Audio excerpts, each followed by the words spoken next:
अभी का मामला नहीं है, ये आज़ादी के बाद से जब तक ये सिलसिला चला, बिहार के दूसरे हिस्सों में जिन चीज़ों का इंतज़ाम हुआ, लेकिन आपके सीमांचल में नहीं हो सका। और इसका जिम्मेदार अगर कोई है तो सिर्फ वही लोग हैं जिनको मौका मिला है। जिनको मौका मिला ही नहीं है तो वो जिम्मेदार कैसे है? इस बात को समझना पड़ेगा। और इनसे पूछिएगा कि जब चुनाव आप जीत जाते हैं, हम लोग वोट दे देते हैं, उसके बाद आप गायब कहाँ हो जाते हैं?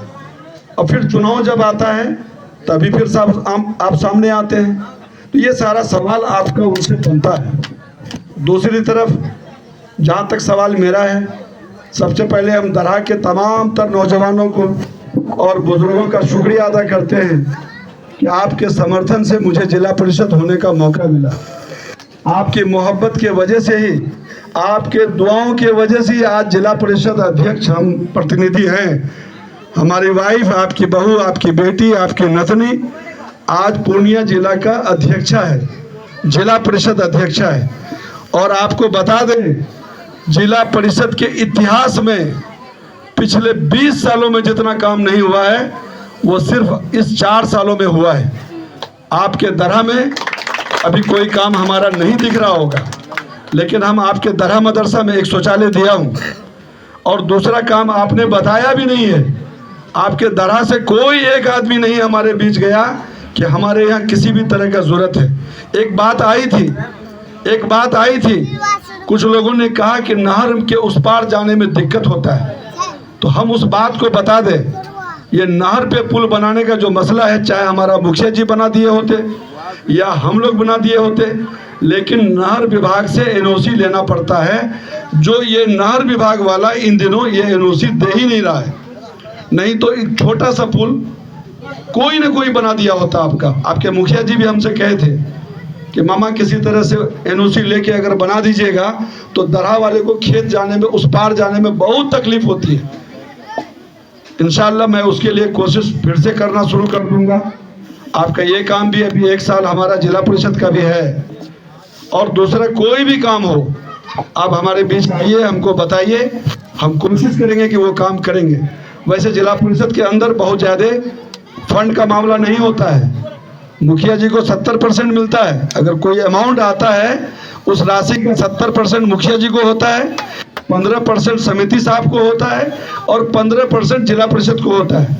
लेकिन चूंकि जिला परिषद अध्यक्ष हैं तो लोगों से कह सुन के 2-4 काम अपने इलाके में ज़्यादा करा लेते हैं। आप लोग डगरवा जाते थे तो बुढ़ारी के पास आप लोगों को बहुत तकलीफ होता था, लोग वहाँ गिर जाया करे, मोटरसाइकिल से फिसल जाए और वहीं से हमको फोन लगा दे कि जिला परिषद साहब आपके होते हुए हम यहाँ गिर गए, हमारी गाड़ी गिर गई, हमारी वाइफ पीछे से गिर गई।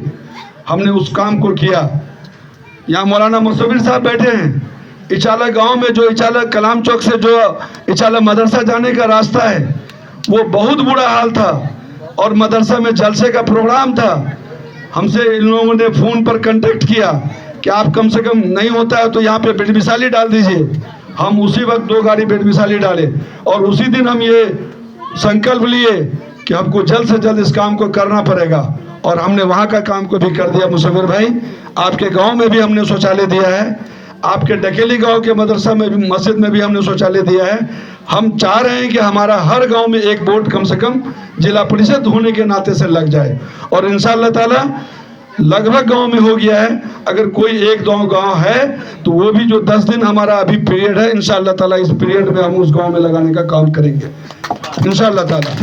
लेकिन आपसे हम ये अर्ज करके जाना चाह रहे हैं, इस वक्त मुल्क की सियासत बहुत नाजुक दौर में है। एक उम्मीद की किरण के तौर पे MIM पार्टी को लोग देख रहा है, असदुद्दीन अवैसी को देख रहा है।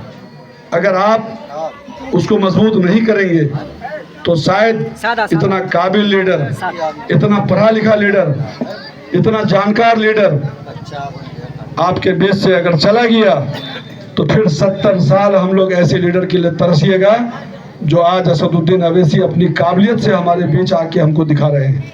हम आपसे अपील करके जाएंगे कि अब वक्त कम है, तमाम तर नेता आएंगे, आपको बरगलाएंगे, लेकिन ये आपका वोट लेके जाते हैं, आपका काम नहीं करते। आप राजद की बात करते हैं।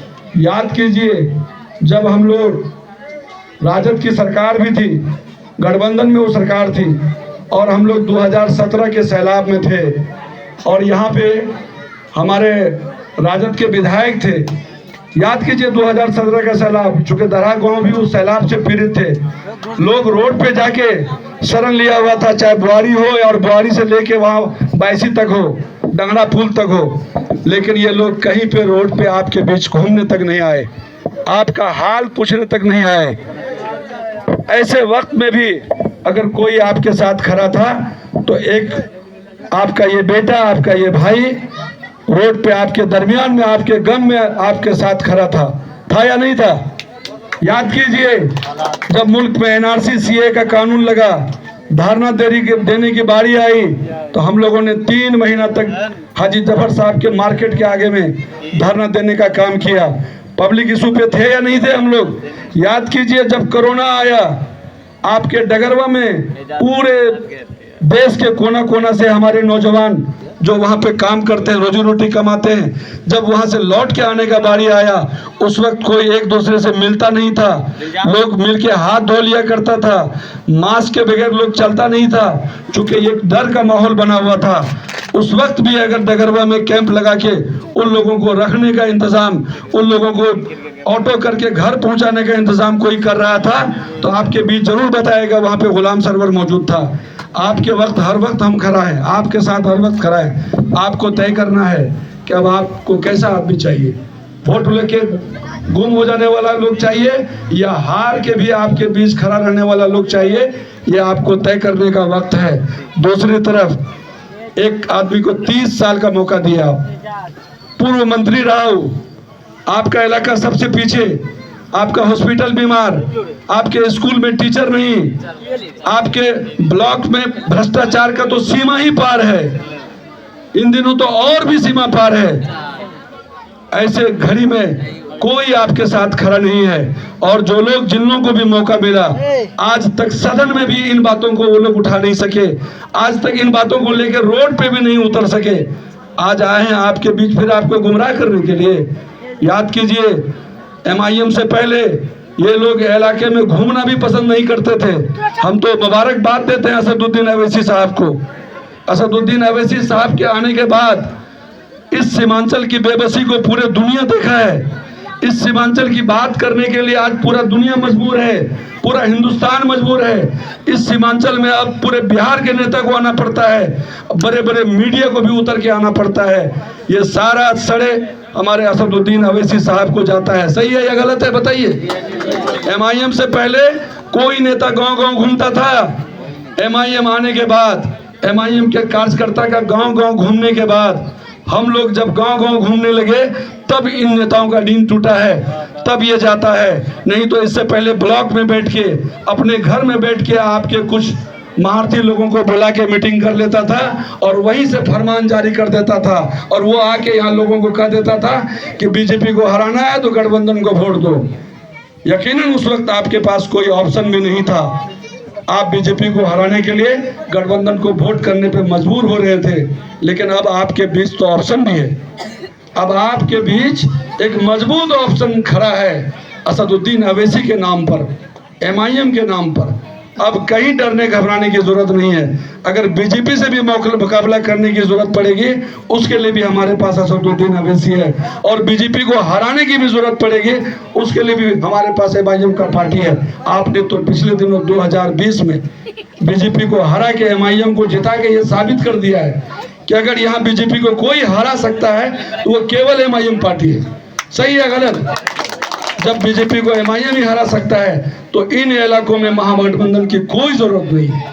ये लोग अभी ठगने के लिए आए, अभी माँ बहन योजना के नाम पे लोगों का फॉर्म भर रहे हैं।